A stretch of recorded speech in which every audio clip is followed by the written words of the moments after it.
یعنی کہ ہمارے دلوں میں جو برائیاں ہیں، ہم جو سوچتے رہتے ہیں، اس سے بھی دل کو بھی پاک رکھیں گے تو ہمیں طہارت ملے گی۔ پھر نمبر 4 ہے کہ باطن کو غیر اللہ سے پاک کر لینا، یعنی ہر طرح کی شرک سے پاک کرنا اپنے دل کو، یعنی ہمارے دل میں جو ہے وہ صرف اور صرف کس کی محبت ہونی چاہیے؟ اللہ تعالیٰ کی محبت ہونی چاہیے۔ دنیا کی محبت جو ہے وہ ہمارے دل میں نہیں آنی چاہیے، ٹھیک؟ تو اس کی ابتدا، یہ جو درجات ہیں، پہلی ابتدا کہاں سے ہوئی؟ ظاہری جسم کو ہم نے صاف رکھنا ہے، جیسے کہ آپ لوگ، یہ آیت بھی اس میں لکھی ہوئی ہے کہ اے پیارے نبی اپنے کپڑوں کو پاک رکھیے، یعنی ظاہری طور پر ہم نے کوئی گندگی لگی اس کو صاف رکھنا ہے۔ ناپاکی سے دور رہنے کا مطلب کیا ہے؟ کہ اپنے جو روحانی طور پر ہیں اس سے بھی ہم نے پاک ہونا ہے۔ تو وہ باقی جو 3 درجات جو میں نے آپ کو بتائے ہیں کہ اپنے جسم اور اعضاء کو گناہوں سے بچانا بہت ضروری ہے۔ جب تک ہم گناہوں سے دور نہیں ہوں گے اس وقت تک ہماری طہارت مکمل نہیں ہوتی۔ ہم نمازیں پڑھتے رہیں، ہم روزے رکھتے رہیں، ہم حج کرتے رہیں، لیکن ساتھ ساتھ برے کام بھی کرتے رہیں تو پھر وہ عبادات قبول نہیں ہوتی، ٹھیک ہے؟ پھر دل کو بدگمانی سے، حسد سے، یہ بھی میں نے آپ کو بتایا ہے، یہ بھی ایک ہے اس کا درجہ۔ اور پھر ہر طرح کی شرک سے جو اپنے دل کو پاک رکھنا۔ تو پھر جب یہ تمام چیزیں جو ہیں وہ انسان چھوڑ دیتا ہے تو پھر انسان کے دل میں صرف اور صرف اللہ تعالیٰ کی محبت پیدا ہو جاتی ہے۔ پھر طہارت کی 2 اقسام ہیں، ایک ہے جسمانی طہارت اور دوسری ہے روحانی طہارت۔ جسمانی طہارت جو آپ کو پتہ ہے وہ کیسے حاصل ہوتی ہے، یہ بھی میں نے آپ کو بتایا کہ وضو سے، غسل سے، لیکن روحانی طہارت جب تک نہیں ہوگی اس وقت تک ہم لوگ پاک نہیں ہو سکتے۔ جسمانی طہارت کا مطلب ہے کہ ہم لوگ صاف تو ہو جائیں گے لیکن پاک تب ہوں گے جب ہمیں روحانی طہارت بھی مل جائے گی، یعنی ہم گناہوں سے دور ہو جائیں گے اور اس کے بعد جو ہے دل سے بھی برائیوں کو دور کر لیں گے تو پھر ہمیں طہارت جو ہے وہ مل جائے گی، ٹھیک؟ پھر اگر ہم آج کل کے تناظر میں ہم دیکھتے ہیں جیسے ایک وائرس جس نے، وبا نے پوری دنیا کو اپنی لپیٹ میں لیا ہوا ہے، تو آپ لوگ آج کل دیکھ رہے ہوں گے کافی مہینوں سے جو ہے وہ ٹی وی پر بھی ہر جگہ یہ بتایا جا رہا ہے کہ جی ہاتھ دھوئیں، یعنی کہ آپ سائنسدان ہیں، ڈاکٹر، سب جو ہے دوسرے مذاہب کے لوگ جو ہیں وہ بھی اس نتیجے پر پہنچے ہیں جی اس سے بچا کیسے جا سکتا ہے کہ آپ ہاتھ دھوئیں، آپ سوشل ڈسٹینس۔ میں نے جو 2 چیزیں دیکھی وہ یہ تھا کہ ایک تو ہاتھ دھونے ہیں جی، اور دوسرا سوشل ڈسٹینس بہت ضروری ہے۔ اب ہاتھ دھونے کا کیا ہے، وہ تو ہمیں، اگر ہم اس چیز کو دیکھیں تو یہ باتیں ہمیں ہمارے پیارے نبی حضرت محمد صلی اللہ علیہ وسلم نے تو 1400 سال پہلے بتا دی تھی۔ یعنی ہاتھ دھونے کا مطلب یہ ہے کہ آپ ہاتھ دھوتے ہیں، یعنی وضو، جو اگلا ہمارا ٹاپک بھی ہوگا، تو وضو کریں۔ ہم 5 ٹائم کرتے ہیں، ہمیں تو ہمارے مذہب نے یہ بتایا ہوا ہے۔ پھر سوشل ڈسٹینس کا مطلب کیا ہے؟ اس کا مطلب کیا ہے کہ ہم نے ہر برائی سے دور رہنا ہے، ڈسٹینس رکھنا ہے۔ جیسے ابھی آیت بھی ہے کہ ناپاکی سے دور رہیں، تو اس میں ساری چیزیں آ جاتی ہیں، وہ چیزیں جس سے ہمارے اللہ نے، ہمارے پیارے نبی حضرت محمد صلی اللہ علیہ وآلہ وسلم نے ہمیں منع فرمایا۔ جب تک ان چیزوں سے نہیں بچیں گے ہم پاک کیسے ہو سکتے ہیں، ہم ان وباؤں سے کیسے دور ہو سکتے ہیں؟ اور ایز اے مسلم ہمارا یہ ایمان ہے، ہمارے پیارے نبی صلی اللہ علیہ وآلہ وسلم کا ارشاد ہے کہ جہاں پر بھی برائیاں بہت زیادہ عام ہو جائیں گی تو وہاں وبائیں آئیں گی۔ اور یہ وباؤں سے بچنے کا کون سا طریقہ ہے؟ احتیاط بہت ضروری ہے۔ دوسرا، ایز اے مسلم ہمارا یہ ایمان ہے کہ ہم نے اللہ تعالیٰ سے توبہ کرنی ہے، گناہوں سے توبہ کرنی ہے، اپنے دل کو پاک رکھنا ہے، اللہ تعالیٰ سے معافی مانگیں گے، توبہ کریں گے تو پھر اللہ تعالیٰ ہر چیز پہ قادر ہے، اللہ تعالیٰ ہر چیز جو ہے وہ اس کو ختم بھی کر سکتا ہے۔ تو ہم ایز اے مسلم ہمارا یہ ایمان ہے۔ تو طہارت میں یہ ساری چیزیں آتی ہیں جو کہ اب ہمارے جو سائنسدان ہیں یہ اس نتیجے پر پہنچے ہیں، ہم شاید ان چیزوں سے دور ہو گئے، اب ہمیں ان کے پاس جانا پڑے گا کہ ہمیں طہارت حاصل کرنی ہوگی، صرف صاف نہیں رہنا بلکہ پاک بھی ہونا ہے، ٹھیک ہے؟ تو مجھے امید ہے کہ یہ آپ کو یہ بات طہارت کے حوالے سے آپ کو سمجھ آ گئی ہوگی۔ اور دوسری جو حدیث پاک ہے، الطہور شطر الایمان، کہ طہارت اور پاکیزگی کی ایمان کا حصہ ہے۔ شطر کا مطلب بہت بڑا حصہ ہے، ٹھیک ہے؟ ہم پاکیزگی حاصل، پاک ہو جاتے ہیں تو اس کا مطلب کیا ہے کہ ہم لوگ جو ہے وہ ایمان کا بہت بڑا حصہ حاصل کر لیتے ہیں۔ تو یہ ہمارے ایمان، ہمارے اسلام، ہمارے مذہب کا یہ حصہ ہے۔ تو اللہ تعالیٰ ہم سب کو ان باتوں پر عمل کرنے کی توفیق عطا فرمائے۔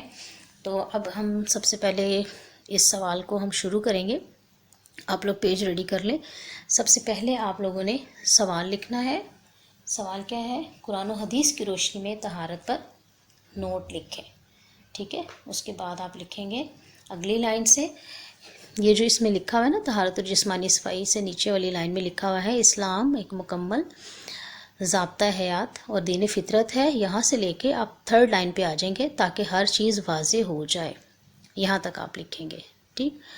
پھر اس کے بعد آئے گا طہارت کا مفہوم. یہ ہیڈنگ ہوگی ہماری طہارت کا مفہوم. اس کے بارے میں آپ کو ڈکٹیٹ کروا دیتی ہوں. طہارت عربی زبان کا لفظ ہے جس کے لغوی معنی پاک ہونے کے ہیں. دینی اصطلاح میں جسم، لباس اور عبادت کی جگہ کو شریعت کے بتائے ہوئے اصولوں اور اس کی شرائط کے مطابق پاک صاف رکھنا طہارت کہلاتا ہے. طہارت دو قسم کی ہوتی ہے، ایک جسمانی طہارت اور دوسری روحانی طہارت. اسلام میں دونوں قسم کی طہارت کی تاکید کی گئی ہے. ٹھیک ہے. یہاں تک آ جائے گا طہارت کا مفہوم. اس کے بعد اب ہیڈنگ لکھیں گے طہارت کے درجات. یہ میں پوائنٹ وائز جو میں نے آپ کو پہلے بتایا تھا طہارت کے درجات، یہ آپ کی ہیڈنگ ہوگی. اب اس میں پہلا پوائنٹ ہے ظاہری جسم کو نجاستوں سے پاک صاف رکھنا. ظاہری جسم کو نجاستوں سے پاک صاف رکھنا. نمبر 2 پوائنٹ ہے اپنے جسم اور اعضاء کو گناہوں سے بچانا. نمبر 3 ہے دل کو بدگمانی، حسد اور میل کچیل سے پاک رکھنا. اور نمبر 4 ہے باطن کو غیر اللہ سے پاک کر لینا، یعنی ہر طرح کے شرک سے اپنے دل کو پاک کرنا. ٹھیک ہے. پھر یہ ہیڈنگ ہوگی ہماری تیسری. نمبر 4 ہیڈنگ ہوگی قرآن کی روشنی میں طہارت کی اہمیت. اب اس کے بارے میں آپ لکھیں اسلام چاہتا ہے کہ انسان ہر لحاظ سے مکمل طور پر پاک صاف رہے. قرآن میں طہارت و پاکیزگی کی بڑی تاکید کی گئی ہے. رسول اکرم صلی اللہ علیہ وآلہ وسلم پر نزول وحی کا آغاز ہوا تو درس توحید کے بعد سب سے پہلی جو چیز ہدایت کی گئی وہ طہارت کی ہوئی. قرآن پاک میں اللہ تعالیٰ کا ارشاد ہے، یہ جو آیت ابھی آپ نے اپنی بک چیپٹر میں بھی لکھی ہوئی ہے، بے شک آیت کا ترجمہ لکھ لیجئے گا، اور اپنے کپڑوں کو پاک رکھو اور ناپاکی سے دور رہو. ٹھیک ہے. یہ پہلی آیت ہوگی. پھر ایک اور جگہ اللہ تعالیٰ کا ارشاد ہے، ترجمہ اس آیت کا بھی لکھ لیں، بے شک اللہ ان کو محبوب رکھتا ہے جو بہت توبہ کرتے ہیں اور ان کو بھی محبوب رکھتا ہے جو خوب پاک صاف رہتے ہیں. آپ نے دونوں جگہ دیکھا پاک اور صاف دو الگ الگ لفظ آ رہے ہیں. ٹھیک ہے. یہ اس کی 2 قرآن کی روشنی میں ہوگی.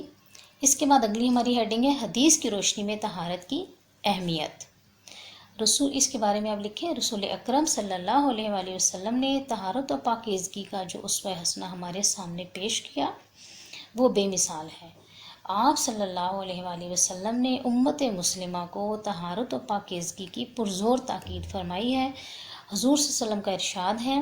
اب یہ نمبر 1 لکھیے گا، یہ جو بھی آپ نے بک میں یہ چیپٹر میں بھی پڑھی ہے، الطہور شطر الایمان، یعنی طہارت و پاکیزگی ایمان کا حصہ ہے. اس کے بعد نمبر 2 ہے آپ صلی اللہ علیہ وسلم کا ارشاد ہے نظافت یعنی صفائی ایمان کا حصہ ہے. یہ عربی میں بھی ہے النظافت من الایمان ہے ویسے تو نظافت صفائی بریکٹ میں لکھ لیں ایمان کا حصہ ہے. نمبر 3 ہے حضور صلی اللہ علیہ وسلم کا ارشاد ہے خدا بغیر پاکیزگی کے نماز قبول نہیں کرتا. خدا بغیر پاکیزگی کے نماز قبول نہیں کرتا. ٹھیک ہے. تو یہ اس کا آنسر ہو جائے گا. یہ طہارت اور جسمانی صفائی کا اس کا جواب ہمارا مکمل ہو گیا ہے. جی اسٹوڈنٹس اب آتے ہیں سوال نمبر 2 کی طرف. سوال نمبر 2 ہے آپ کا وضو کا طریقہ بیان کریں. تو سب سے پہلے میں اس کی ریڈنگ کر لیتی ہوں، اس کے بعد آپ کو تھوڑا سا اس کے بارے میں ایکسپلین کروں گی. تو جہاں سے ہم نے ختم کیا تھا اسے اگلی لائن سے دیکھیں گے. طہارت میں 2 چیزیں شامل ہیں. نمبر 1 ہے وضو اور نمبر 2 ہے غسل. نماز سے پہلے وضو کرنا لازمی ہے بشرطے کہ جسم اور لباس پاک ہو، اور اگر جسم اور لباس پاک نہیں تو وضو سے پہلے غسل کرنا اور لباس کو پاک کرنا بھی لازمی ہے. وضو ہیڈنگ ہے ہماری. وضو کے 4 فرائض ہیں. نمبر 1 چہرے کو دھونا،